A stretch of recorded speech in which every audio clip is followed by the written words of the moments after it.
దేవుడు ఎంత గొప్పవాడు అంటే ఆయన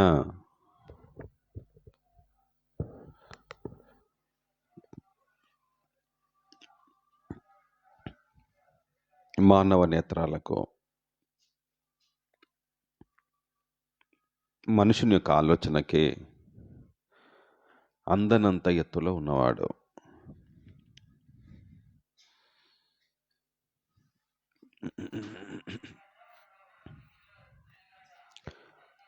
మనము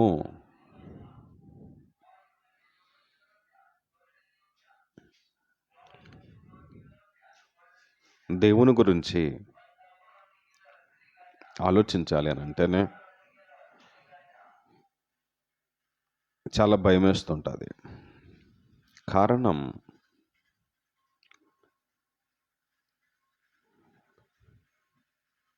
ఆయన యొక్క ఆలోచనలో ఆయన యొక్క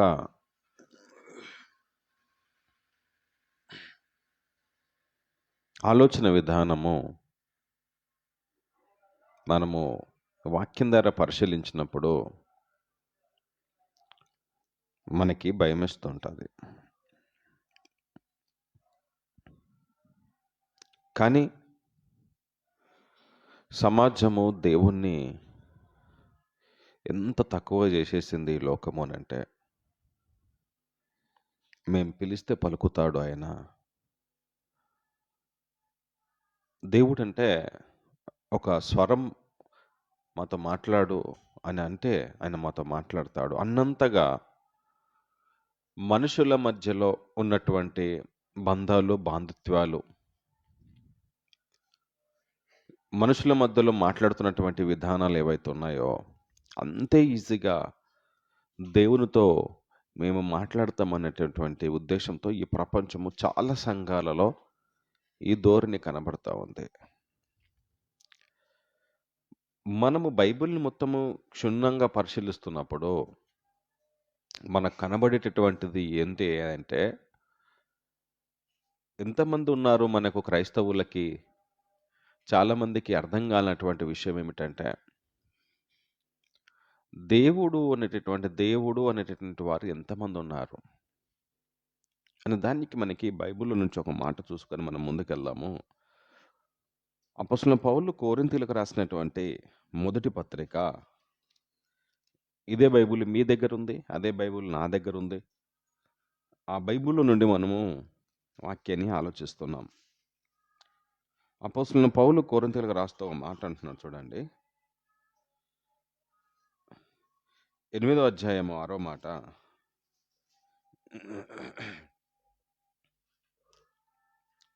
మొదటి పత్రిక, కొరింథీయులకు రాసినటువంటి మొదటి పత్రిక 8వ అధ్యాయము 6వ మాటలో ఓకేండి 6వ వచనం. జాగ్రత్తగా వినండి, ఆ మాట ఎంత బాగుంటుంది చూడండి.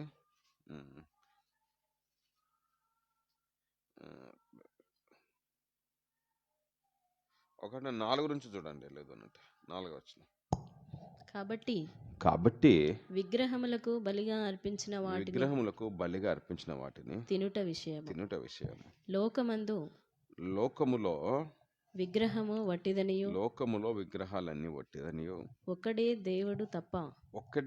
దేవుడు తప్ప వేరొక దేవుడు లేడనియు ఎరుగుదుము. దేవుడు ఒక్కడే. బైబిల్ ఎంత మంచిగా చెప్తుంది చూడండి. దేవుడు ఒక్కడే, వేరే దేవుళ్ళు లేరు. ఒకటే దేవుడు మనకందరికి, ప్రపంచాన్ని మొత్తానికి ఒకటే దేవుడు. 5వ మాట, దేవతలు అనబడిన వారును ప్రభువులు అనబడిన వారును అనేకులున్నారు. ఆకాశమందైనను భూమి మీదైనను దేవతలు అనబడినను మనకు ఒక్కడే దేవుడున్నాడు. ఎంతమంది దేవుళ్ళు అన్నాడు? ఒక్కడే దేవుడు మనకి. ఆయన తండ్రి. ఆయన ఎవరు అని అంటే తండ్రి. ఆ దేవుడు ఎవరు? తండ్రి అని అన్నాడు. ఎవరి తండ్రి? ఓకేండి. ఆయన నుండి సమస్తమును కలిగెను. ఆయన నుండి సమస్తము కలిగెను, ఆయన నిమిత్తము ఆయన నిమిత్తము మనమున్నాము. మనమున్నాము, మరియు మరియు మనకు మనకు ప్రభువు ఒక్కడే. మనకు ప్రభువు ఒక్కడే. 10 మంది లేరండి ప్రభువులు, ఒకడే ప్రభువు. 6వ వచనంలో ఉంది మనకు ప్రభువు ఒక్కడే. ఆయన యేసుక్రీస్తు. ఆయన ఎవరో తెలుసా? ప్రభువు ఎంతమంది ప్రభువులు అంటే ఒకటే ప్రభువు. ఆ ప్రభువు ఎవరు అని అంటే ఆయన పేరు యేసుక్రీస్తు. యేసుక్రీస్తు అని అన్నాడు. ఆయన ద్వారా చాలా, ఆయన ద్వారా సమస్తము కలిగినాయని అర్థం. యేసుక్రీస్తు ద్వారా సమస్తాన్ని కలిగిన. అయితే ఇప్పుడు దేవుడు ఎంతమంది ఉన్నారు? ఒక్కడే. ఎవరది? తండ్రి. ఎంత స్పష్టంగా చెప్తుంది బైబిల్. మనము, మీ దగ్గర అదే బైబిల్ ఉంది, నా దగ్గర అదే బైబిల్ ఉంది. అంటే ఈ ప్రపంచానికి బైబిల్ అర్థం కాక ఇష్టం ఉన్నట్టుగా బోధ చేసేసింది లోకం, ఇష్టం ఉన్నట్టుగా ప్రచారం చేసేసింది. కారణం ఏమిటంటే వాళ్ళకి బైబిల్ తెలియకపోవటం. ఇప్పుడు ఇంత స్పష్టంగా చెప్తుంది చూడండి, దేవుడు ఒక్కడే. ఆయన పేరు, ఆయన ఎవరు అంటే ఆయన మనందరికీ తండ్రి. అందుకని మనము ప్రార్థన చేసేటప్పుడు ఇలా ప్రార్థన చేస్తాం చూసారా, పరలోకమందున్న మా తండ్రి అంటాం చూసా. ఆ తండ్రే దేవుడు, ఆ తండ్రే దేవుడు. ప్రభువులు ఎంతమంది ఉన్నారు? ఒక్కడే. ఆయన పేరు ఏం పేరు? యేసుక్రీస్తు. ప్రభువు ఒక్కడే. ఈ విషయాలు దేవుడు వ్రాయిస్తున్న ప్రపంచానికి అర్థం కావటం కోసం. ఇక్కడ మనం చదువుతున్నటువంటి విషయాలలో మనం ఆదికాండం నుంచి ప్రకటన గ్రంథం వరకు బైబిల్ ఎలా వ్రాయబడిందనే దాని మీద దృష్టి పెట్టాలి మనం. ఎలా అంటే దేవుడు తన ఆలోచనని ప్రపంచానికి తెలియజేయటం ఒకటైతే, తర్వాత ఈ ప్రపంచంలోనికి వచ్చిన మనిషి ఆలోచించినది మరొకటి. దేవుడు ఆలోచనను బయలుపరచండు అనేది ఒకటైతే, మనుషులు ఈ భూమి మీదకి వచ్చిన తర్వాత ఏం ఆలోచించుకున్నారు, ఎలా మాట్లాడుకున్నారు అనేది కూడా బైబిల్లో రాయబడింది. ఈ రెండింటి పైన మనకు స్పష్టత రావాలి అన్నమాట. అందుకని మళ్ళీ చూడండి ఇంకో మాట, అదే పుస్తకంలో 12వ అధ్యాయము 25వ మాట, 12:25లో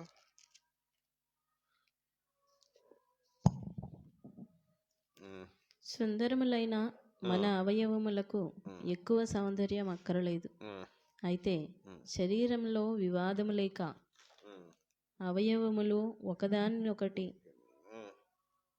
ఏకముగా పరామర్శించులాగున దేవుడు తక్కువ దానికే ఎక్కువ ఘనత కలుగజేసి శరీరమును అమర్చి ఉన్నాడు.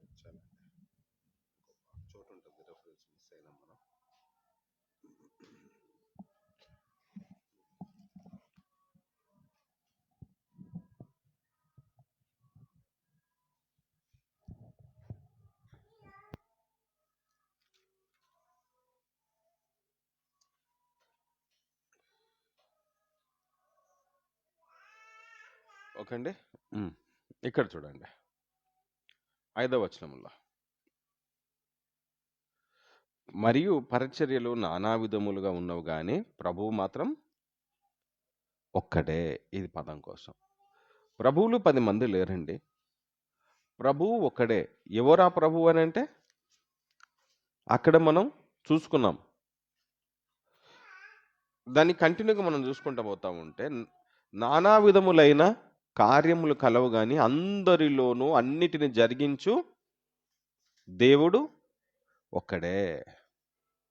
దేవుడు ఒక్కడే జరిగిస్తుంటాడు కార్యాలు. అంటే వీటి అర్థం ఏమిటనంటే, ప్రభువులు ఎంతమంది ఉన్నారా అంటే ప్రభువులు ఒకరే ఉన్నారు, అదేవిధంగా దేవుడు కూడా ఒక్కడే ఉన్నాడు, ఒక్కడే కార్యాలు జరిగిస్తుంటాడు అని అర్థం. అయితే ఇప్పుడు మనకు అర్థమైనది ఏంటిదంటే, అందుకనే తండ్రి కదా, ఆయన మనందరికీ తండ్రి.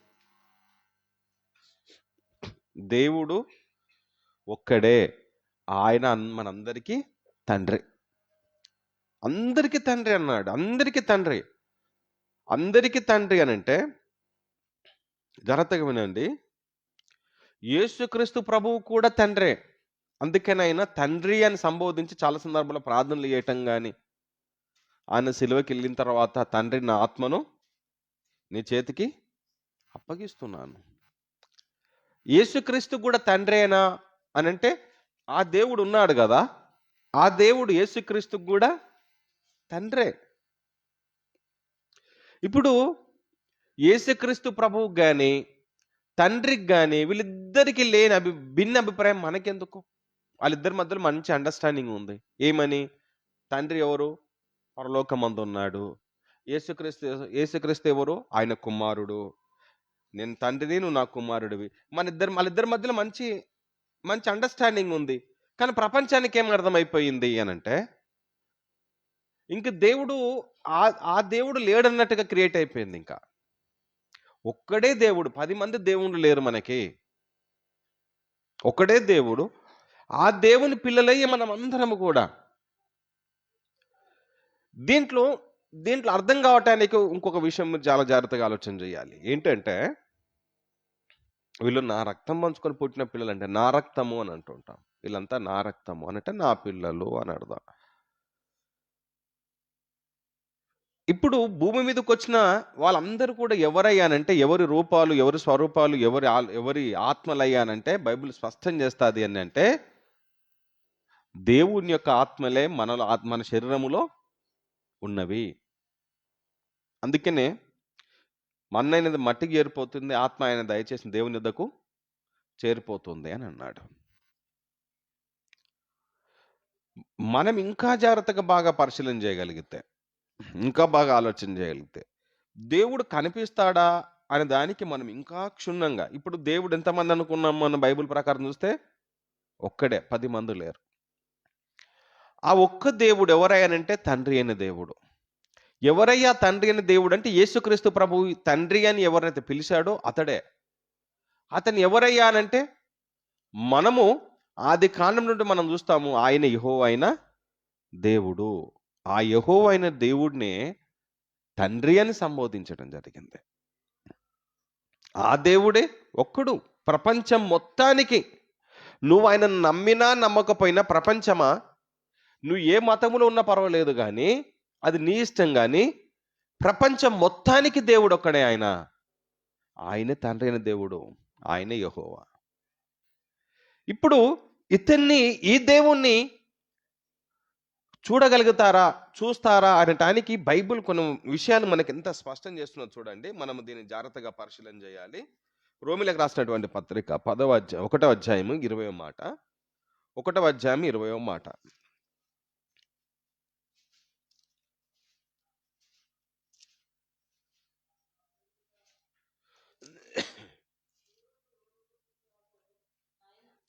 జాగ్రత్తగా వినండి, ఇది ఇంత బాగుంటుంది మాట.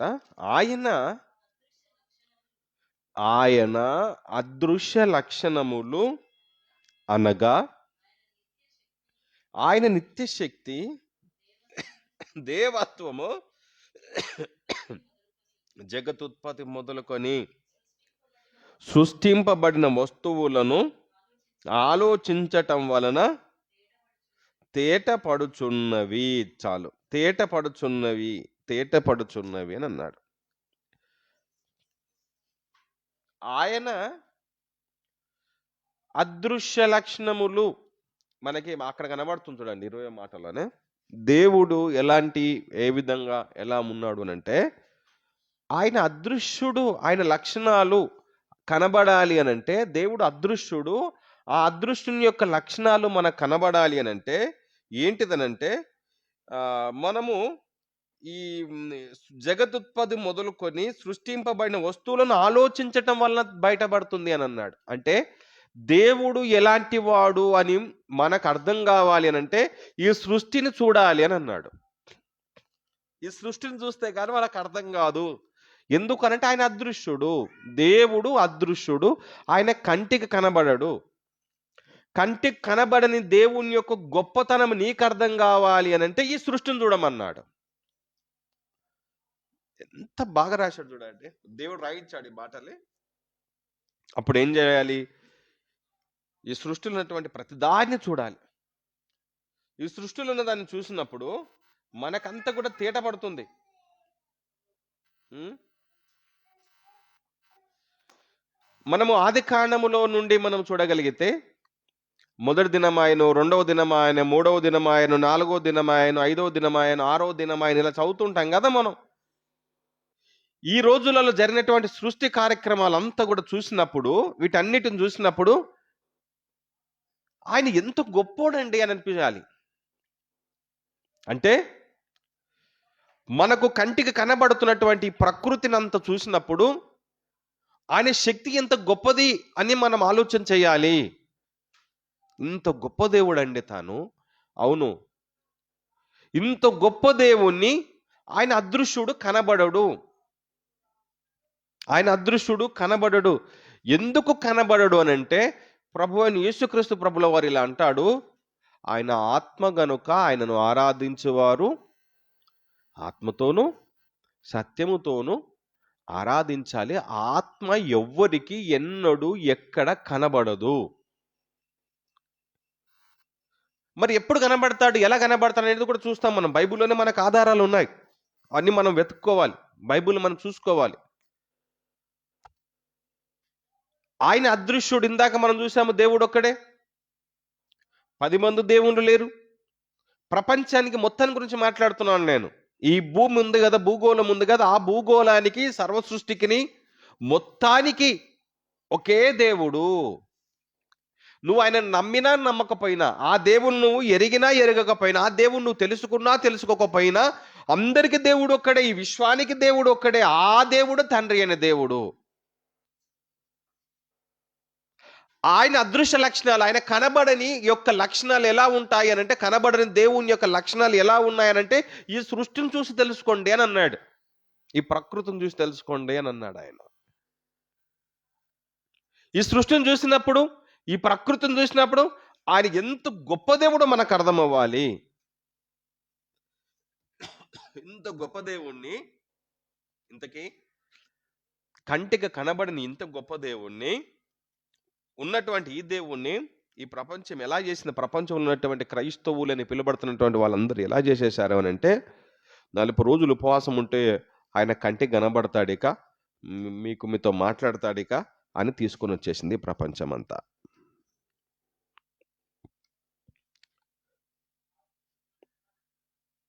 అందుకని మార్కు సువార్త 4:24 ఏమంటాడు తెలుసా? మీరు ఏం వినుచున్నారో జాగ్రత్తగా చూచుకొనుడి అని అన్నాడు. మీరు ఏం వినుచున్నారో జాగ్రత్తగా చూచుకోవాలి. మీరు వినేది ఏమిటి? ఎవరైనా ఒక విషయం చెప్తున్నారంటే, ఇప్పుడు మనం చూసుకున్నాం, ఇప్పుడు మనం ఒక వాక్యాన్ని మనం తీసుకున్నామండి. ఒక వాక్యం తీసుకొని ఏం చూసాము? ఒక వాక్యం తీసుకొని మనం ఏం చూసాము అని అంటే, దేవుడు ఎంతమంది దేవుళ్ళు ఉన్నారు అని మన దానికి మనం ఒక వాక్యం తీసుకున్నప్పుడు దేవుడు ఒక్కడే అని మనకు స్పష్టత వచ్చింది. ఆయన ఎవరయ్యానంటే తండ్రి అని చెప్పారు. ఇది నువ్వు నేను, ఇప్పుడు నీ దగ్గర ఉన్న బైబిల్ నా దగ్గర సేమ్ బైబిలే కదా, ఒకే బైబిల్. ఆ ఒక్క బైబిల్ మనం అందరం కూర్చొని ఆలోచన చేస్తాం, తండ్రి అయిన దేవుడే ఒకడు అని ఫైనల్ అయింది. యేసుక్రీస్తు ఎవరయ్యా అంటే ప్రభువు, రూలర్, చక్రవర్తి. ఆయనంతా కూడా పరిపాలన చేస్తున్నాడు. తండ్రికి లేని అభ్యంతరము, యేసుక్రీస్తు ప్రభువుకి లేని అభ్యంతరము మనకెందుకు? యేసుక్రీస్తు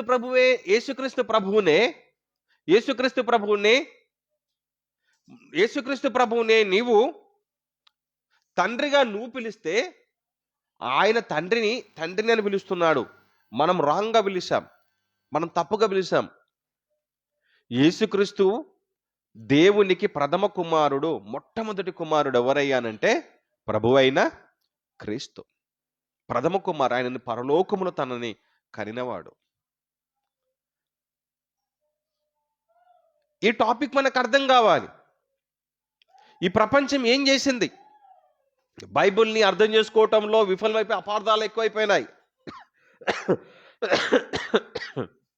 అందుకనే మీరు ఏం వినుచున్నారో జాగ్రత్తగా మీరు వినండి. మీరు ఏం వినుచున్నారో జాగ్రత్తగా వినండి. బైబిల్ని బైబుల్ని చెప్పేవాడు మస్తు చెప్తాడు, కానీ వింటున్న నీవు జాగ్రత్తగా వినాలి అని అన్నాడు. నువ్వు చూసుకోవాలి, పరిశీలించాలి. ఉపవాస ప్రార్థన చేసినంత మాత్రానో, కన్నీటి ప్రార్థన చేసినంత మాత్రానో దేవుడు కనబడతాడు అనుకుంటే పొరపాటు. దేవుడు కనబడతాడు అనుకుంటే పొరపాటు. యోహాను సువార్త 4వ అధ్యాయం 24వ మాట చూడండి. యోహాను సువార్త 4వ అధ్యాయము, దేవుడు ఎవరు, ఆయన ఎలా ఉంటాడు అనే విషయాలు ఈ ప్రపంచానికి తెలియక ఇష్టం వచ్చినట్టు మాట్లాడేస్తుంది. దేవుడు ఎవరు, ఆయన ఎలా ఉంటాడు అనే విషయం ఈ ప్రపంచం తెలియకుండా ప్రపంచం ఇష్టం వచ్చినట్టు మాట్లాడేస్తుంది. చూడండి దేవుని విషయంలో ఎంత అపార్థం చేసుకున్నారు. ఈ పదం వినండి. ఇందాక మనం చూసుకున్నాం కదా, మనం కొరింథీయుల అపొస్తలుడైన పౌలు కొరింథీయులకు రాసిన పత్రికలో మనం చూసుకున్నాం. దేవుడు ఎవరు? ఇప్పుడు అదృశ్య లక్షణాలు కలిగిన వాడు. ఆయన మనకేమవుతాడు? మనందరికి ఏమవుతాడు? తండ్రి అవుతాడు. ఓకే, ఆ తండ్రి ఇక్కడ, ఆ తండ్రిని గురించి యేసుక్రీస్తు ప్రభు ఇక్కడ మాట్లాడుతున్నాడు. ఇప్పుడు ఆ తండ్రిని గురించి యేసుక్రీస్తే అంటున్నాడు. ఏమంటున్నాడంటే 24వ వచనములో, కంటిన్యూ చేయండి. దేవుడు ఆత్మ. ఈ మాట దేవుడు అనే ఎవరు అంటున్నారు ఇప్పుడు? ఈ మాట యేసు ప్రభు అంటుండు. యేసు ప్రభు అంటున్నాడు. ఏమంటున్నాడు? దేవుడు ఆత్మ. ఎవరయ్యా ఆ దేవుడు అంటే? తండ్రి. నా తండ్రి, మీ తండ్రి, మనందరి తండ్రి ఆయన ఆత్మ. దేవుడు ఆత్మ గనక ఆయనను ఆరాధించువారు ఆత్మతోను సత్యముతోను ఆరాధించవలను అన్నాడు. దేవుడు ఆత్మ. మనలో ఉన్న ఆత్మనే మనం చూడలేదు. మన శరీరంలో ఆత్మ ఉంది. మన శరీరంలో ఉన్న ఆత్మనే మనం చూడలేదు. దేవుని ఆత్మను చూసేంత శక్తికి ఈ నరులకు ఉందంటారా? తప్పు మీది కాదు. తప్పు మీద రాంగ్ బోధలు చేశారు, తప్పుడు బోధలు చేశారు, తప్పుడు వాక్యాలు చెప్పారు, బైబుల్ని వక్రీకరణ చేశారు. మనం ఏమైపోయిందంటే ఆ రెఫరెన్స్ కొంచెం మనం దృష్టి పెట్టి మనం చదవకపోవటం వల్ల, చూడకపోవటం వల్ల ప్రమాదం ఏర్పడింది. ప్రభు అంటున్నాడు కదా, ఆయనకి లేని అభ్యంతరం మనకెందుకు అంటున్నాను నన్ను. యేసు ప్రభుకి లేని అభ్యంతరం మనకెందుకు?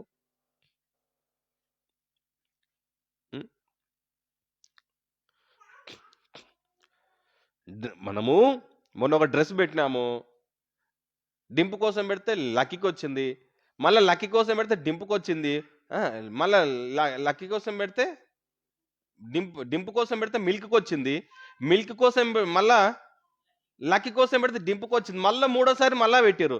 ఆమెకి ఏం కలర్ కావాలంటే 10 కలర్లు రకరకాలుగా మారిస్తే ఆమె అన్నది నాకు yellow colour, my final colour is, my favourite colour is yellow అన్నది. ఆమెకి లేని అభ్యంతరం నాకెందుకు? ఆమెకి ఎల్లో కలర్, ఆమె ఇష్టం అది. మనం ఏం చేస్తాం చెప్పండి? ఆమెకి లేని, ఇప్పుడు తల్లిగా తనకి, కూతురుగా ఆమెకి, వాళ్ళిద్దరికి లేని అభ్యంతరం నాకెందుకు? ఇప్పుడు ఇతను ఏమంటున్నాడు? యేసుక్రీస్తు ప్రభు. మనమేమో యేసుక్రీస్తు ప్రభువుని తండ్రి అని అన్నాం అనుకోండి. అమ్మా, తండ్రి మనకందరికీ ఒక్కడే, మీరు రాంగ్గా పిలుస్తున్నారు. అప్పుడు మీరు జాగ్రత్తగా వినండి. ప్రపంచాన్ని మొత్తానికి తండ్రి ఒకడైనప్పుడు, జాగ్రత్తగా వినండి, నీకు తండ్రి ఒకడే ఉంటాడు. మనిషికి భూమి మీద పిల్లలుగా మనకు తండ్రులు ఎంతమంది ఉంటారు? తండ్రులు ఉంటారా? తండ్రి ఉంటాడా? తండ్రే ఉంటాడు. తండ్రులు ఉండరు, తండ్రే ఉంటాడు. ఇప్పుడు ఈ ప్రపంచాన్ని మొత్తానికి తండ్రి ఒక్కడే కదా. మనం ఏం చేస్తున్నామంటే రాంగ్గా పిలుస్తున్నాం. తండ్రి అని ప్రభువుని అంటున్నాం మనం. ప్రభు ఏమంటున్నాడు? మనందరికీ తండ్రి ఒక్కడే. అప్పుడు జాగ్రత్తగా వినండి, అందరికీ తండ్రి ఒకడైనప్పుడు యేసుక్రీస్తుకు కూడా తండ్రి అయినప్పుడు, మనకు యేసుక్రీస్తు తండ్రి అయినప్పుడు యేసుక్రీస్తు మనకేమవుతాడు? అన్న అవుతాడు, బిగ్ బ్రదర్. అభ్యంతరాలు ఎందుకు?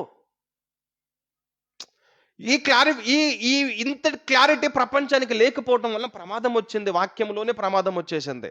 ఇక్కడ తీసి అక్కడ, అక్కడ తీసి ఇక్కడ, ఇక్కడ తీసి అక్కడ తీసి. ఎందుకు వచ్చేసిందని బైబిల్ చదవకపోవటం వలన, చదవకుండా దేవుడు నాతో గల్లెమాడి మాట్లాడాడు అని అన్నాడు అనుకోండి, ప్రమాదం వచ్చేసింది. ఆయన కంటికి కనబడడు. ఎందుకు కనబడడు అన్నాడు? మన శరీరంలో ఉన్న ఆత్మనే మనము చూడలేము. ఆ ఆత్మను మనం ఎలా చూస్తాము?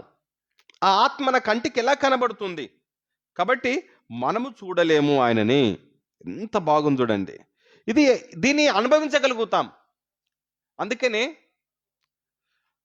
ఆత్మయే జీవింపజేయును, శరీరము నిష్ప్రయోజనము. ఆత్మ మనల్ని ఏం చేపిస్తుంది? ఆత్మ మనల్ని ఏం చేపిస్తుంది అంటే జీవింపజేస్తుంది. అందుకనే కదండి, వెళ్ళిపోయాడా, చనిపోయాడా, ఉన్నాడు కదా, పోయాడని ఎందుకు అంటున్నావు? నీ కళ్ళ ముందే ఉన్నాడు కదా, 6 అడుగుల మట్టి ముద్ద పెట్టెలో పెట్టడానికి సిద్ధంగా ఉన్నావు కదా.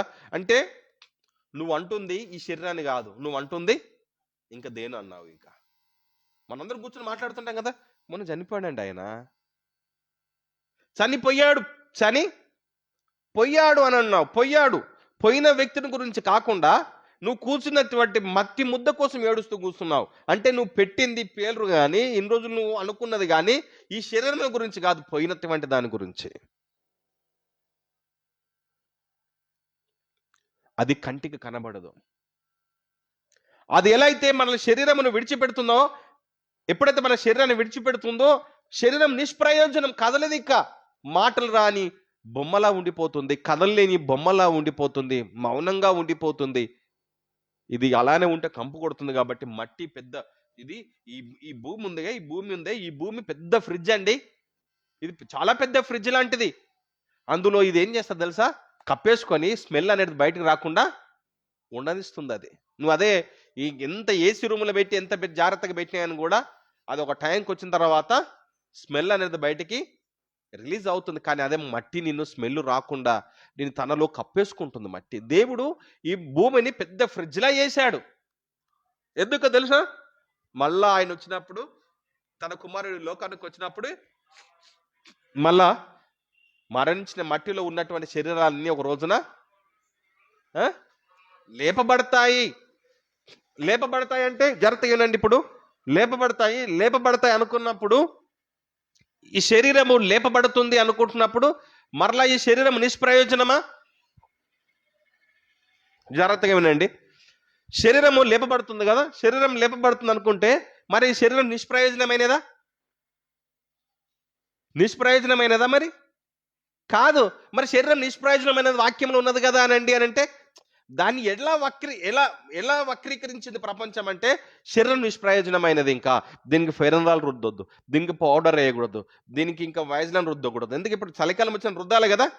ఇది శరీరం దీనికి ఎందుకండి అని అంటే, కొంతమందికి అయితే ముఖం మీద పూతలు వాతలు వచ్చిన దాకా కూడా దాని శరీరాన్ని పట్టించుకోరు. ఎందుకంటే ఈమె ఏమైందంటే ఈ శరీరము నిష్ప్రయోజనమైనది. దాని అర్థం అదనుకుంటున్నారా?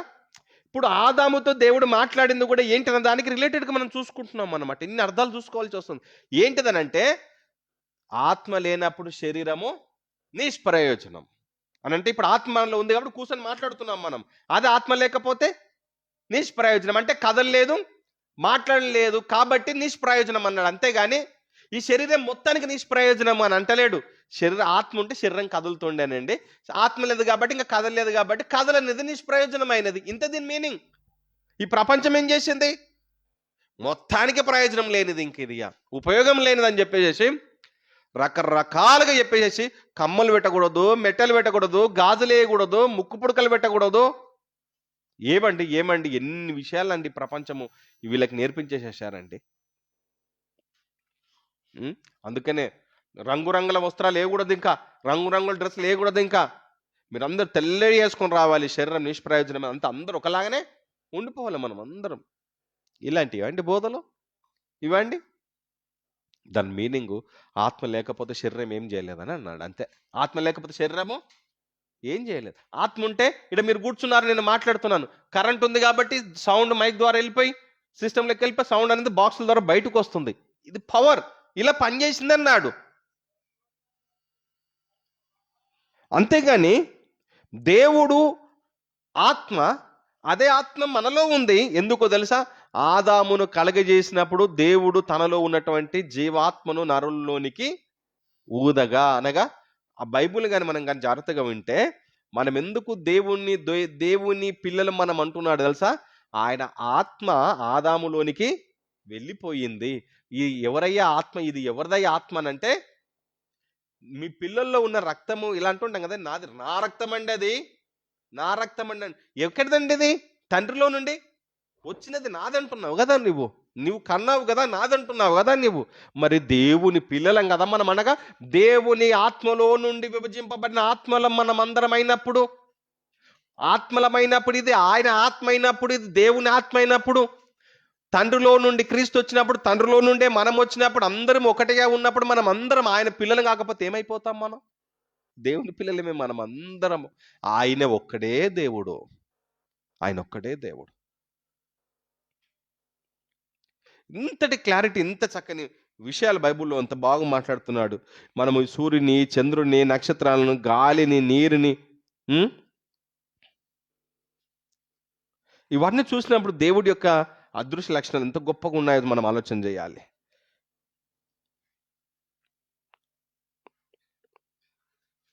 జాగ్రత్తగా వినండి. మరలా యేసు ప్రభుల వారు ఇంకో మాట అంటున్నారు చూడండి. అదే 5వ అధ్యాయము, యోహాను సువార్త 5వ అధ్యాయము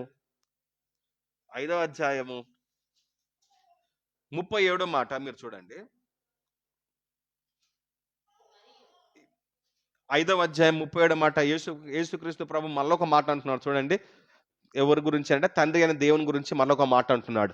మరియు జాగ్రత్తగా వినండి, నన్ను తండ్రి పంపించాడు భూలోకానికి, నన్ను పంపిన తండ్రియే నన్ను గురించి సాక్ష్యం ఇచ్చుచున్నాడు. నన్ను పంపిన తండ్రియే నన్ను గురించి సాక్ష్యం ఇచ్చుచున్నాడు. నన్ను పంపిన తండ్రియే నన్ను గురించి సాక్ష్యం ఇస్తున్నాడు, నా గురించి చెప్తున్నాడు. నన్ను పంపిన తండ్రియే నా గురించి చెప్తున్నాడు. కంటిన్యూ చేయండి.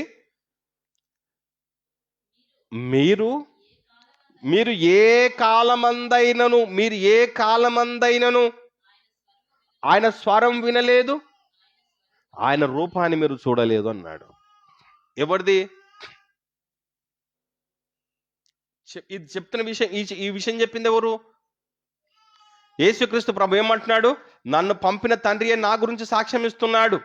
కానీ మీరు ఏ కాలమందైనను ఆయన స్వరము వినలేదు, ఆయన స్వరూపాన్ని మీరు చూడలేదు. ఆయన స్వరం వినను లేదు, ఆయన రూపాన్ని మీరు చూడను లేదు అన్నాడు. ఎంత క్లారిటీ ఉంది చూడండి, ఎంత క్లారిటీ ఉంది. ఇందాకనే మనం ఇక్కడికి మనం ఒక విషయం ఆలోచన చేయాలి. అంటే శరీరము నిష్ప్రయోజనమైనది. ఎప్పుడు నిష్ప్రయోజనమైనది శరీరం ఎప్పుడు నిష్ప్రయోజనమైనది? ఆత్మ లేనప్పుడు. ఎందుకంటే కదలలేదు కాబట్టి ఆ విషయంలోనే చెప్పాడు అంతవరకే. కానీ ప్రపంచం ఎలా చెప్పింది? శరీరం మొత్తానికే పనికిరాదు ఇంకా. అనగా ఆత్మ శరీరములో ఉన్నప్పుడే ఈ శరీరం మొత్తానికే పనికిరాదు. దానికి మీరు పౌడర్ వేయకండి, అది మొట్టమొదటి చింత లావైపోతాయి, కురుపుల చిక్క లావైపోతుంటాయి, మీరు అసలు దాన్ని పట్టించుకోదు అంటుంటారండి. మీరు మొత్తం బైబిల్ చెప్పింది కదా, మోసకరణము, సౌందర్యము, వ్యర్థము అన్ని రకరకాలుగా చెప్పేసేసారు కదండి. ఇంకా అసలు శరీరాన్ని అస్సలు పట్టించుకోకూడదండి అని అంటాడు. అట్లా అనుకున్నప్పుడు నువ్వు బ్రష్ చేసి పొద్దునేసి పనుదోమిడు ఎందుకు? నువ్వు మల విసర్జనలకు పోయి కడుక్కోవటం ఎందుకు? ఉదయం లేచిన తర్వాత నువ్వు మళ్ళా స్నానాలు చేసుడు ఎందుకు? శరీరం వేస్టే కదా. లేదండి, మేము ఈ కొత్త ట్విస్ట్ మళ్ళీ ఏం తెలుసా? మేము క్రైస్తవులమండి, అస్సలు మేము సభే పెట్టాం. సభ వేయకపోతే క్రైస్తవుడివా నువ్వు? మేము ఫేర్ అండ్ లవ్లీ వాడామండి, మేము క్రైస్తవులం, ఫేర్ అండ్ లవ్లీ. అది తెలుసా అండి? వీళ్ళంతా ఇలా కనబడుతుంటారు మనకి, బాపత్ అంతా, ఈ సంతతి అంతా. మీరు ఆలోచన చేయండి, తెల్ల వస్త్రాలు మీరు ఫేర్ అండ్ లవ్లీ వాడతారు, మీరు పౌడర్ వాడతాడు, శరీరము వృధా. మీరు ఎప్పుడు అట్లా మేము క్రైస్తవులం అండి, మేము ట్రూ క్రైస్తవులం అండి, మేము అట్లా వాడమండి, మేము ఏం వాడమండి. మరి పనులకు పెట్టి ఏం దొమ్ముతున్నావు చెప్పాలి నువ్వు. మీరు చెప్పాలి మేము క్రైస్తవులం అసలు. మేము పేస్ట్ కూడా వాళ్ళు కొంతమంది అయ్యారు కూడా. మీరు చెప్పాలి మేము నిజమైన క్రైస్తవులం అండి, మా పనులు తెల్లారు లేచిన లోపల నోట్ల పాసు పనులు తెల్లగా అవుతాయండి, ఏందో మీకు ఎలా అవుతాయని అడగాలి. పడుకొని లేస్తే పెదుల పక్కన పుట్టొచ్చే వాళ్ళందరూ క్రైస్తవులము, మీరు వాడొద్దు చేయకూడదు అని చెప్తే నువ్వు నేను మనం ఎన్ని కూడా కూర్చోవాల గొర్రెల్లాగా. మనకు బైబిల్ తెలుసు.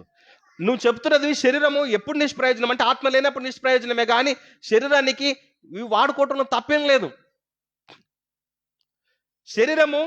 శరీరానికి బలహీనత వచ్చినప్పుడు నువ్వు కావలసినప్పుడు వెళ్ళి మెడిసిన్ వాడటంలో తప్పేమీ లేదు. మందులు వాడి శరీరానికి బలాన్ని ఇవ్వటానికి.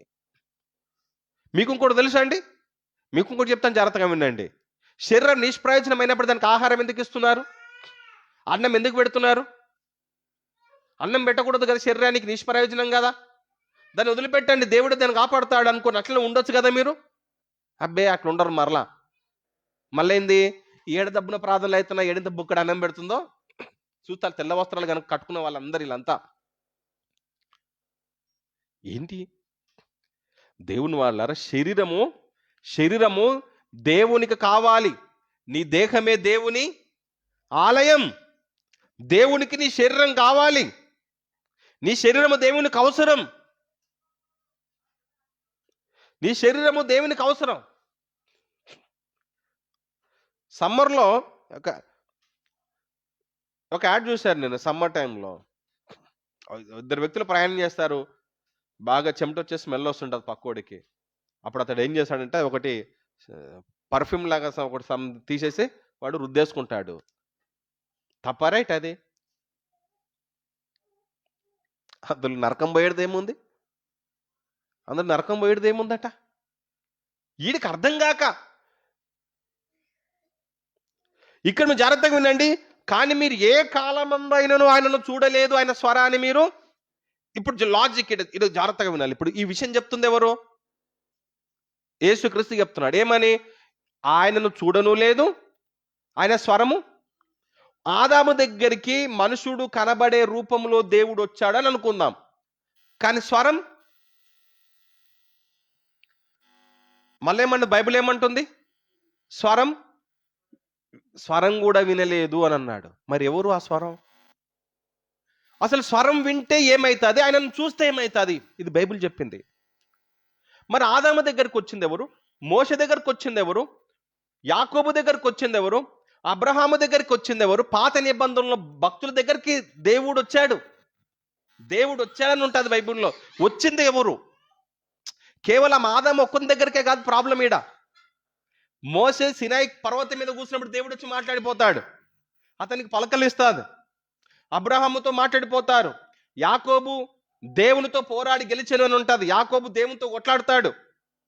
ఈ విషయాలు మనకు అర్థం కావాలి. ఇలా పాత నిబంధనలో కంప్లీట్గా దేవుడే మాట్లాడాను, దేవుడే కనబడాను, దేవుడు వారితో ముచ్చటించడు, దేవుని వారిని చూసాను అని అంటున్నారు కదా. ఒకవేళ ఇవి చూసారే అనుకుందాం, అప్పుడు ఎవరు అబద్ధికులు తెలుసా? యేసు ప్రభు అబద్ధికుడు అవుతాడు. ఒకవేళ చూడలేదు అని అనుకుంటే బహుశా వాళ్ళు ఎవరై ఉంటారు అనేది మనకు క్లారిటీ కావాలి. ఇందాక నేను సింపుల్ లాజిక్ అర్థం కావడం కోసం, ఎప్పుడు నిష్ప్రయోజనం అంటే ఆత్మ లేనప్పుడే నిష్ప్రయోజనం. ఆత్మ ఉన్నాక కూడా శరీరం నిష్ప్రయోజనమైనది కానే కాదు. ఉత్తగా దాని పౌడర్లు వాడొద్దు, భోజనం పెట్టదని నిష్ప్రయోజనం అలా చేసింది లోకం. అది తప్పు. అలానే మరి ఆదాముతో కానీ మన యాకోబుతో కానీ మోషతో కానీ వీళ్ళందరితో మాట్లాడింది ఎవరు, పలకరించింది ఎవరు, ముచ్చటించింది ఎవరు అనేది మనకు తెలియాలి. అప్పుడు తెలిస్తే యేసుప్రభుల వారు ఏమన్నారు, ఆ విషయం మనకు స్పష్టత వస్తుంది. ఆయన చూసింది ఎవరు, ఆయనతో మాట్లాడింది ఎవరు అనే దానికి మనకు ఒక క్లారిటీ వస్తుందండి.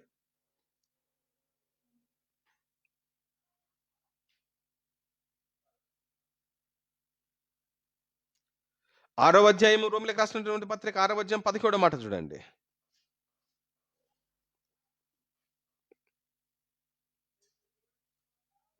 మీరు 17 మీరు పాపమునకు దాసులై ఉంటారు గాని ఏ ఉపదేశ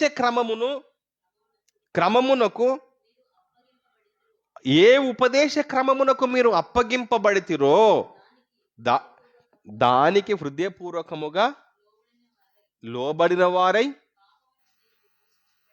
పాపము నుండి విమోచింపబడి నీతికి దాసుల. ఏ ఉపదేశ క్రమము? జాగ్రత్తగా వినండి. ఏ సత్యమైనటువంటి ఏ ఉపదేశించుటకు క్రమముగా బోధించాలి, క్రమముగా ప్రకటించాలి, ఆ క్రమముగా బోధించిన దానికి, క్రమముగా ప్రకటించిన దానికి మనము లోబడాలి. ఇది మనం చూడాలి. ఇక్కడ మనం ఏం చేసింది ప్రపంచం అని అంటే, జాగ్రత్తగా వినండి, ప్రపంచం ఏం చేసింది తెలుసా? ఈ బోధలు మనం వినేసేసి, ఈ బోధలు చేసిన వారిని మనము మనకి రెఫరెన్స్లు ఇంకో దగ్గర దొరకకపోవటం వల్ల, చూడకపోవటం వల్ల, అంత జ్ఞానాన్ని మనం సంపాదించకపోవటం వల్ల ఇప్పుడు ఏం జరిగిందనంటే, దేవుని మేము చూసాము, దేవుడు మాతో కనబడ్డాడు, దేవుడు ఆదముతో మాట్లాడాడు, యాకోబుతో మాట్లాడాడు, మోషతో మాట్లాడాడు, ప్రవక్తలతో మాట్లాడాడు అని చెప్పటం వలన అబద్ధికుని ఎవరిని చేసేసింది తెలుసా ప్రపంచము? ఎవరు అబద్ధికులైపోయారు? స్టీఫెన్, యేసుప్రభుని అబద్ధికుని చేసేసింది. అంటే మనకు తెలియకుండానే అబద్ధికునిగా ఎవరిని మార్చేసింది అని అంటే, యేసుప్రభుని అబద్ధికులుగా మార్చేసింది. ఎవరయ్యా యేసుప్రభు అంటే మనందరికీ బిగ్ బ్రదర్, పెద్దన్న, దేవుని యొక్క కుమారుడు. దేవుని యొక్క కుమారుడు నీ కోసం, నా కోసం, మనలందరినీ తండ్రి వద్దకు తీసుకుపోవటానికి ప్రాణం పెట్టిన వాడు అతను. ఆయన అంటాడు, నాలో పాపమున్నదని నాలో పాపమున్నదని ఎవడు రుజువు చేస్తాడండి అన్నాడు ఆయన. ఎంత గొప్పవాడు, మహానుభావుడు అండి ఆయన. నాలో పాపం ఉన్నదాన్ని ఎవరు రుజువు చేయగలుగుతాడు? ఆయన నోట ఏ కపటం లేదండి. యేసుప్రభు నోట, ఆయన నోట ఏ అబద్ధం రాదండి. ఇంకా ఆడితే అబద్ధం ఎవరు ఆడతారు? మనుషులే ఆడతారు. కానీ యేసుక్రీస్తు ప్రభు నోట ఒక్క మాట అబద్ధం రాదండి. ఎందుకు తెలుసా? ఆయన ఏమంటాడు తెలుసా? నన్ను చూసిన వాడు నా తండ్రిని చూసినట్టు. ఎందుకు తెలుసు? నేను తండ్రి ప్రేమను కనపరుచుకుని వచ్చినాను. నేను నా తండ్రి ప్రేమను నేను చూపిస్తున్నానండి. మనం అంటుంటాం తెలుసా, సేమ్ ఈ పిల్లోడు మొత్తం వాళ్ళ అయ్య పోలికలా ఉన్నాడండి. సేమ్ వాళ్ళ అయ్యలాగానే మాట్లాడుతున్నాడు, వాళ్ళ అయ్యలాగానే ప్రకటిస్తున్నాడు, వాళ్ళ అయ్యలాగానే ఓర్పు సహనం అంతా వాళ్ళ డాడీ లాగానే ఉన్నాడని అంటుంటాం కదండి. ఇలాంటి ప్రపంచాన్ని మనం చూసినప్పుడు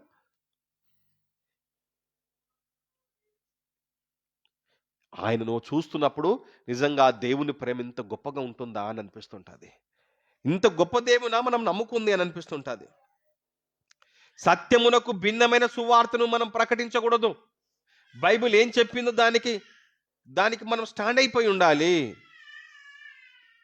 ఆదికాండం 32వ అధ్యాయము, ఆదికాండం 32వ అధ్యాయం 30వ మాట మీరు చూడండి.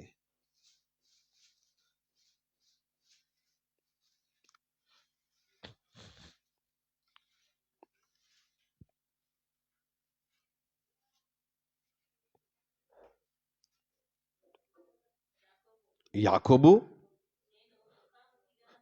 జాగ్రత్తగా వినండి, యాకోబు అంటున్నాడు, నేను ముఖాముఖిగా దేవుని చూచితిని, అయినను నా ప్రాణం దక్కింది. నేను దేవుని చూశాను, నేను చచ్చిపోలేదు అన్నాడు. జాగ్రత్తగా వినండి ఆ పదము, నేను దేవుని చూశాను, నేను చచ్చిపోలేదు. అసలు దేవుని చూస్తే ఏమవుతుంది? చచ్చిపోతాడు. చచ్చిపోలేడు అని అంటే, బ్రతికాడంటే అర్థం ఏంటిది? ఇక్కడ లాజిక్ బాగా జాగ్రత్తగా మనం అర్థం చేసుకోవాలి. ఇప్పుడు ఇక్కడ నేను దేవుని చూశాను అంటున్నాడు కదా యాకోబు, నేను దేవుని చూశాను, ముఖాముఖి నేను చూశాను అంటున్నాడు. యేసుక్రీస్తు ప్రభు ఏమంటున్నాడు? దేవుని ఎవరు చూడలేదు, ఆయన స్వరం ఎవరు వినలేదని యేసుక్రీస్తు ప్రభు అంటున్నాడు. ఇప్పుడు ఈ ఆదికాండము, నిర్గమకాండము, లేవ్యకాండము, సంఖ్యాకాండము, ద్వితీయోపదేశకాండము 5 పుస్తకాలు ఉంటాయి. ఆదికాండము, ఆదికాండము, నిర్గమకాండము, లేవ్యకాండము, సంఖ్యాకాండము, ద్వితీయోపదేశకాండము. ఈ 5 కాండాలు, ఈ పుస్తకాలు ఎవరు రాశారు అని అంటే మోషే రాశాడు. ఈ 5 పుస్తకాలు మోషే రాశాడు. ఇప్పుడు ఆదాము ఉన్నప్పుడు మోషే ఉండేనా? ఆదాము ఉన్నప్పుడు మోషే ఉన్నాడా? అబ్రహాం టైంలో మోషే ఉన్నాడా? అంటే ఈయన రాస్తున్న టయానికి, అనగా ఆదికాండము, నిర్గమకాండము, లేవ్యకాండము, సంఖ్యాకాండము, ద్వితీయోపదేశకాండము ఇవి ఉన్నాయి కదా, ఇవి రాస్తున్న సమయానికి ఇవి ముందుగానే కొన్ని జరిగినవి. ఇప్పుడు ఎలా జరిగినది అంటే జాగ్రత్తగా వినండి, మీకు చెప్తున్నాను. ఆది అందు దేవుడు భూమిని ఆకాశమును సృజించెను, మొదటి దినం ఆయను, రెండవ దినం ఆయను అని ఇవన్నీ చేస్తున్నప్పుడు మోషే ఉన్నాడా? ఆదాముతో దేవుడు మాట్లాడను, సరే మాట్లాడిన అనుకుందాం. అప్పుడు మోషే చూశాడా? చూలేదు. తర్వాత ఆదాముకి పిల్లలు, సంతానం, తర్వాత అలా పోతా ఉంటే లోతు, అలా పోతా ఉంటే జరుగుతూ ఉంటే దావీదు, అలా వస్తూ ఉంటే ఇక్కడ వరకు కానీ మనం చరిత్రగానే అలా కంటిన్యూగా మనం లైన్లో ప్రాసెస్లో మనం చూసుకుంటూ పోతా ఉంటే, ఒక ఆర్డర్లో మనం చూసుకుంటూ పోతా ఉంటే వాళ్ళందరితో దేవుడు మాట్లాడుతున్నాడు. మోష కంటే ముందు ఎవరైతే ఉన్నారో, మోష తర్వాత ఉన్నారో, మోష కంటే ముందు ఎవరైతే ఉన్నారో, ఆ ముందున్న వాళ్ళందరితో మాట్లాడింది మోష చూశాడా? చూడకుండా రాస్తున్నాడు ఇప్పుడు పుస్తకాలు. చూడకుండా ఈ పుస్తకాలు రాస్తున్నాడు ఈయన. లేని టయానికి రాస్తున్నాడు. మన తెలంగాణ ఉద్యమం జరిగింది, తెలంగాణ కోసం కొట్లాడారు. 2014లో తెలంగాణ వచ్చింది. 2014లో తెలంగాణ వచ్చింది. ఇప్పుడు 2014లో 2014 కంటే అనగా తెలంగాణ పోరాటం జరుగుతున్న కంటే ముందు ఎవరన్నా పిల్లలు పుట్టలేదు అనుకోండి, తెలంగాణ వచ్చిన తర్వాత లక్కీ తెలంగాణ వచ్చిన తర్వాత కదా, ఇప్పుడు ఈమె తెలంగాణ కోసం పుస్తకం రాసేస్తుంది అనుకుందాం. ఇప్పుడు ఈమె ఏం చేయాలి? ఇప్పుడు తెలంగాణ కోసం పుస్తకం రాయాలి, ఎట్లా పోరాటం జరిగింది అనేది రాయాలనుకుంది. ఇప్పుడు ఈమె ఏం చేయాలి? దాని గురించినటువంటి అవగాహన కోసం ఎక్కడికి వెళ్ళాలి? జరిగిన చరిత్ర దగ్గరికి పోవాలి. జరిగిన చరిత్ర దగ్గరికి వెళ్ళిపోయామా, దాన్ని స్టడీ చేయాలి, దాన్ని చూడాలి, పరిశీలించాలి. ఆ సమయంలో జరిగినది ఏంటిదని ఎవరైనా ఉన్నారు అని అంటే ఉన్నారు. ఎవరున్నారు? ఓకే, అలా పెద్దాడులు ఉన్నారు. తెలంగాణ ఉన్నప్పుడు వాళ్ళిద్దరు మస్తు కొట్లాడారు. వాళ్ళ దగ్గర పోయి ఎంక్వైరీ చేయాలి. ఏం జరిగింది చెప్పండి అని అంటే, పలానా సో అండ్ సో ఇలా జరిగింది. అవునా, ఓకే. ఇప్పుడు ఈమె పుస్తకం రాస్తుంటారు. అది నిజం జరిగిందా జరగలేదా అనేది ఈమెకు సంబంధము జరిగిందంటగానే ఈమె రాసేస్తుంది. ఇప్పుడు ఆదాముకి కానీ తర్వాత యాకోబుకి కానీ వీళ్ళు ఏమనుకుంటున్నారు అని అంటే, వీళ్ళకు దేవుడేం మాట్లాడుతున్నారు అని అనుకుంటున్నారు. వీళ్ళు అనుకోవడంలో తప్పేమి లేదు. ఎందుకు తప్పు లేదనంటే, వీళ్ళకి అసలు తెలియదు. ఏంటి తెలియదు? దేవుడు ఆత్మ గనక దేవుడు ఎవరికి కనబడడన్న పాయింట్, లాజిక్ వీళ్ళకు అంత అర్థం కాలేదు. కాబట్టి వాళ్ళు ఒక మనుషులే కదా, వాళ్ళు మనలాగా మనుషులే, నీలాగా నాలాగా మనుషులే. ఆదామే గాని, తర్వాత యాకోబు గాని, మోషే గాని, వాళ్ళందరూ నీలాగా మనలాగా మనుషులే. వాళ్ళంతా వీళ్ళు అనుకుంటున్నారు. ఇప్పుడు ఈయన పుస్తకం రాస్తున్నాడు. ఇప్పుడు రాస్తున్నాడు వాళ్ళు అలా అనుకున్నారు అనే మీనింగ్ గా పుస్తకం రాస్తున్నాడు. అయితే ఇప్పుడు జాగ్రత్తగా ఇక్కడ చూడండి, మీరు అబ్జర్వ్ చేయండి, ఎంత బాగుంటుంది పదము. ఒకవేళ వీళ్ళు నిజంగానే చూసి ఉన్నారు అనుకుందాం. చూసి ఉంటే నాలో ఏ పాపము లేదన్నటువంటి యేసుక్రీస్తు ఏమైపోతున్నాడు? అబద్ధికుడైపోతున్నాడు. అందుకని ఇప్పుడు ఈయన ఏమంటున్నాడు తెలుసా అండి? ఈయన ఒక మాట అన్నాడు. ఏమని? నేను దేవుని చూశాను, ఆయన నా ప్రాణము దక్కించుకొంటిని. ఇప్పుడు హోషేయ చూడండి, హోషేయ 12:3 చూడండి. 12:3.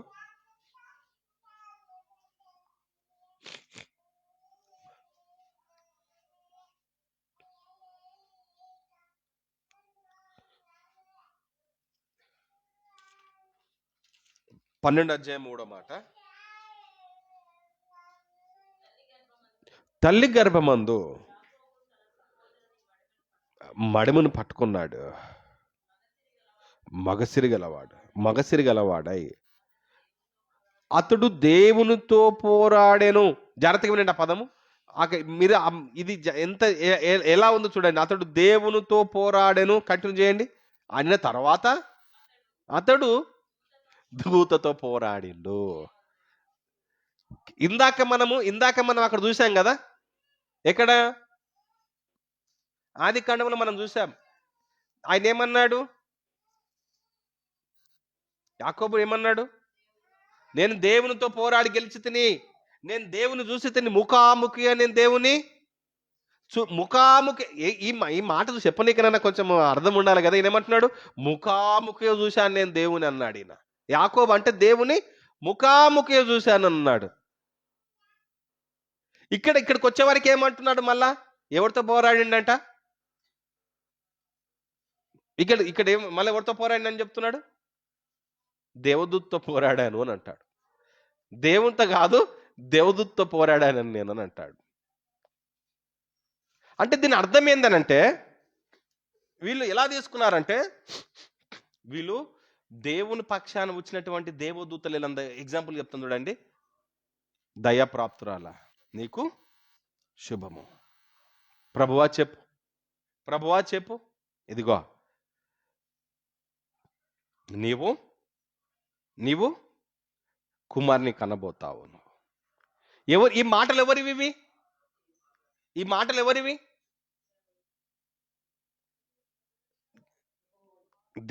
మాటలు దేవునివి.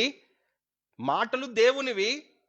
దూత దేవదూత మాత్రం, శరీరం మాత్రం దేవదూత. వస్తుంది దేవదూత. ఎవరి మాటలు తీసుకొని వస్తుంది? దేవుని మాటలు తీసుకొని వచ్చి ఈమె చెప్తా ఉంది. ఇక జాగ్రత్తగా వినండి. యేసుక్రీస్తు ప్రభువు జన్మించబోతున్నాడని రక్షకుని విషయమే దేవుడే రాలేడు. ఆదాము దగ్గరకు వచ్చి దేవుడు వచ్చి మాట్లాడతాడా? దేవుని కుమారుడే ఒక రక్షకుడే ఈ ప్రపంచానికి దిక్సూచి, ఈ ప్రపంచాన్ని రక్షించటానికి వచ్చినటువంటి యేసుక్రీస్తు పుట్టబోతున్నాడని చెప్పటానికే దేవుడు దిగి రాలేదు. ఆదాము దగ్గరికి వచ్చింది ఎవరు అనంటే, ఆదాము దగ్గరికి వచ్చినా యాకోబు దగ్గరికి వచ్చినా ఎవరు వచ్చారయ్యారంటే దేవదూతలే వచ్చారు. మాటలు ఎవరివి అనంటే దేవుని మాటలు. ఇప్పుడు మనకి ఇంత స్పష్టత వస్తుంది చూడండి. ఇప్పుడు ఆదాము దగ్గరికి వచ్చిన, యాకోబు దగ్గరికి వచ్చిన, మోషే దగ్గరికి వచ్చిన, ఎవరి దగ్గరికి వచ్చినా కానీ కూడా వీళ్ళు ఏమనుకున్నారంటే దేవుని మాటలు తీసుకుని వచ్చారు కాబట్టి రెస్పెక్ట్ ఇచ్చారు వాళ్ళకి. ఇచ్చి ఇవి దేవుని మాటలు గనక వాళ్ళని దేవునిలా చూశారు. వాళ్ళు దేవునిలా చూశారు. దేవదూతల్ని వాళ్ళు దేవునిలా చూశారు. తప్పేం కాదు. వాళ్ళ రెస్పెక్ట్ ఇచ్చుకున్నారు. అలా మీ దగ్గరికి ముఖ్యమంత్రి ఒక మనిషిని నేరుగా మీ ఇంటికి పంపించాడు అనుకోండి. అమ్మా, ముఖ్యమంత్రి గారు మిమ్మల్ని మీతో మాట్లాడుతున్నాడమ్మా ఫోన్లో అన్నప్పుడు వచ్చిన మనిషికి ఎంత మర్యాద ఇస్తారండి? ఎంత రెస్పెక్ట్ ఇస్తారండి? మీరు ఎంత రెస్పెక్ట్ ఇస్తాం? ముఖ్యమంత్రితో మనతో మాట్లాడతాడట ముఖ్యమంత్రి అని తీసుకొని రమ్మన్నాడా, రెడీ అయిపోతాము స్పాట్లో. ఆ మాట ఎవరిది? ముఖ్యమంత్రి గారు చెప్పారు. ఆ మాట ముఖ్యమంత్రి గారి మాట. మనిషి మాత్రం మధ్యవర్తి, మీడియేటర్. ఇక్కడ పాత నిబంధనలు కంప్లీట్గా ఆది కాండం నుంచి మలాకి గ్రంథం వరకు, ఓల్డ్ టెస్టిమెంట్లో కానీ అదేవిధంగా కృత నిబంధనలు ఉన్నటువంటి క్రీస్తు జననం వరకు కానీ కనబడినటువంటి వీళ్ళందరూ కూడా ఎవరయ్యారంటే దేవదూతలే. అందరూ దేవదూతలు. మోషతో మాట్లాడింది కూడా దేవదూతలే. యాకోబుతో మాట్లాడింది దేవదూతనే. ఆదాముతో మాట్లాడింది దేవదూతనే. కానీ వీళ్ళు దేవుడు అని పిలుచుకున్నారు. వాళ్ళు అలా పిలుచుకున్నారు. వాళ్ళు పిలుచుకున్నారు తప్పేంటి? ఒకవేళ వాళ్ళు అలా నిజంగానే దేవుడు అయి ఉంటే యేసుక్రీస్తు ప్రభు అబద్ధికుడు అవుతాడు. కాబట్టి యేసుక్రీస్తు ప్రభు ఎప్పుడు అబద్ధికుడు కాదు. ఆయనలో ఏ పాపము లేదు. ఆయన నోట అబద్ధమే రాదు ఆయన. కాబట్టి వీళ్ళు ఎవరయ్యంటే లాస్ట్కి వస్తుంటే వారికి ఏమంటారంటే, ఫస్ట్ ఈయనేమో నేను దేవుని చూశాను అన్నాడు. లాస్ట్కి వచ్చే వరకు మళ్ళీ ఏమన్నాడు, నేను దేవదూతతో పోరాడని అన్నాడు. ఇంకా చూడండి ఎంత బాగుంటుంది ఇంకో దగ్గర. అంటే వీళ్ళు చెప్తుంటారు, స్పష్టత వస్తుంటుంది అనమాట. ఇలా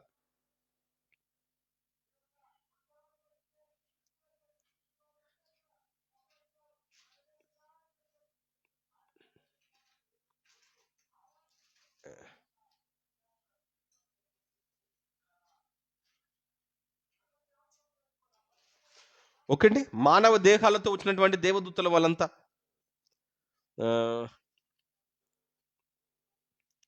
ఆదికాండము 18 అధ్యాయము 19 మాట చూడండి.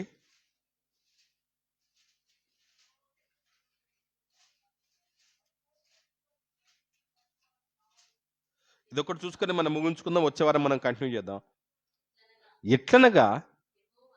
ఎట్లనగా యెహోవా అబ్రహామును గురించి చెప్పినది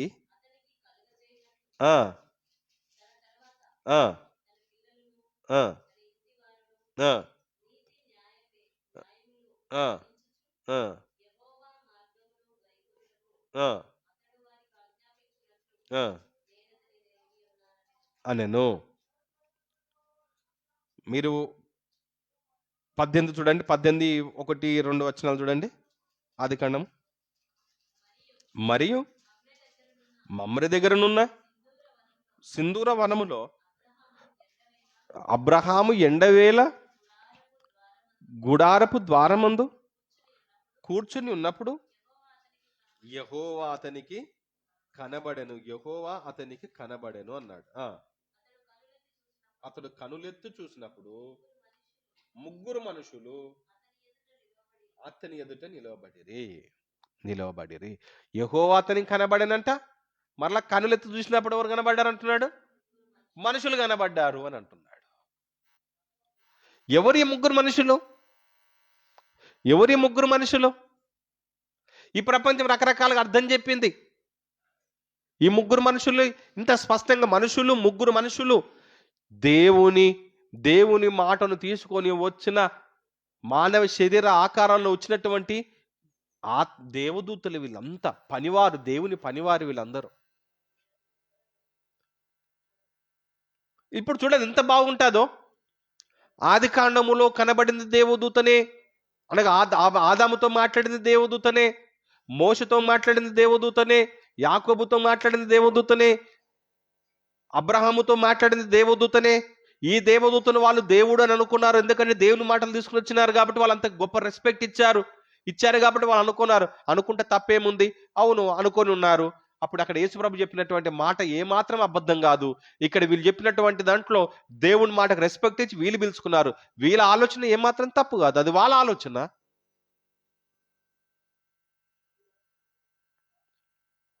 ఇంత స్పష్టంగా బైబిల్ పైన క్లారిటీ లేక ప్రపంచం ఏం చేసిందనంటే సింపుల్గా ఏం తెలుసా, నువ్వు ఉపవాస ప్రార్థన నుండి దేవుని దిగొస్తాడు, దేవునితో మాట్లాడతాడు, దేవుడు దిగొస్తాడు. ఉపవాసం ప్రార్థన చెల్లె అక్కని విశ్వాసాలకు చెప్పేసి ఉపవాస ప్రార్థన వాళ్ళు ఉంచేసేసి పాపము దేవుడే కనబడ్డాడు, కానీ దేవుడు కనబడ్డట్టుగా, దేవుడు వాళ్ళతో మాట్లాడినట్టుగా వీళ్ళు సాక్ష్యాలు పుంకాలుగా చెప్తారు. ఏం తెలుసా, దేవుడు సపురూపంగా మా దగ్గర దిగి వచ్చేసేసి ఎన్ని విషయాలు మాతో చెప్పాడండి, ఎన్ని విషయాలు మాతో బోధించాడండి అని వీళ్ళు మాట్లాడుతూనే ఉంటుంటారు, సూది చెప్తుంటారు. అసలు ఏం నీలాంటి వాళ్ళు నాలాంటి వాళ్ళు వాక్యం ఒకవేళ తెలియకపోతే ఎంత ప్రమాదం తెలుసా మనకి, ఇంకా మనం నమ్మాల్సిందే. ఇంకా ఒకటి మాత్రం స్పష్టం ఏంటో తెలుసా, దేవుడు ఆత్మ గనక కంటికి ఆత్మ అన్నది కంటికి కనబడదు. నీ శరీరంలో ఉన్న ఆత్మను నువ్వు ఎలా చూడలేవో, నీ శరీరంలో నీలో ఉన్న ఆత్మను నువ్వు చూడలేదు, దేవుని ఎలా చూస్తావు? దేవుని చూడాలి అని అంటే బైబిల్ ఏం చెప్పింది తెలుసా, ఆయన అదృశ్య లక్షణాన్ని సృష్టిలో పెట్టాడు. ఈ సూర్యచంద్ర నక్షత్రాలను, భూమిని, నింగిని, నేలని వీటన్ని చూసినప్పుడు ఆయన ఎంత గొప్ప దేవుడని నువ్వు తెలుసుకోవాలి, అంతవరకేనన్నాడు.